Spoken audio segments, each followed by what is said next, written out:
আসসালামু আলাইকুম। আপনার ব্রয়লার মুরগি, সোনালী মুরগি বা কক আছে, আপনারা কিন্তু একটা মারাত্মক ভুল করেন, যে জিনিসটা আপনারা কখনো লক্ষ্যই রাখেন না বা লক্ষ্য করেন না।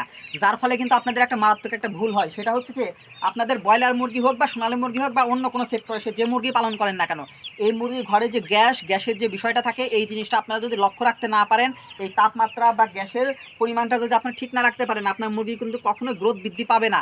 আপনার মুরগি গ্রোথ বৃদ্ধি করার জন্য সবথেকে জরুরি যে বিষয়টা, সেটা হচ্ছে যে আপনার ঘরের তাপমাত্রা নিয়ন্ত্রণ এবং ঘরে গ্যাস হচ্ছে কিনা। যদি আপনার ঘরে গ্যাস থাকে, তাপমাত্রা বেশি থাকে বা তাপমাত্রা নিয়ন্ত্রণের মধ্যে যদি আপনি রাখতে না পারেন, আপনার মুরগি কখনোই ওজন তো বৃদ্ধি পাবেই না, উল্টো আপনার মুরগি বিভিন্ন রকম রোগে আক্রান্ত হবে। এই জন্য আপনার উচিত হবে হচ্ছে ব্রয়লার মুরগির ঘরে বা সোনালী মুরগির ঘরে বা সে যেটাই হোক, এই পোলট্রি সেক্টরে সে যে জিনিসটাই হোক না কেন, সেই ঘরের আপনার তাপমাত্রা এবং হচ্ছে গ্যাসের পরিমাণ ঠিক আছে কিনা। গ্যাস যদি বেশি বেশি হয়, তাহলে আপনার মুরগি মনে করেন রোগে আক্রান্ত হবে, ঝিমাতে থাকবে, ও খাবারও খাবে কিন্তু ওজন হবে না।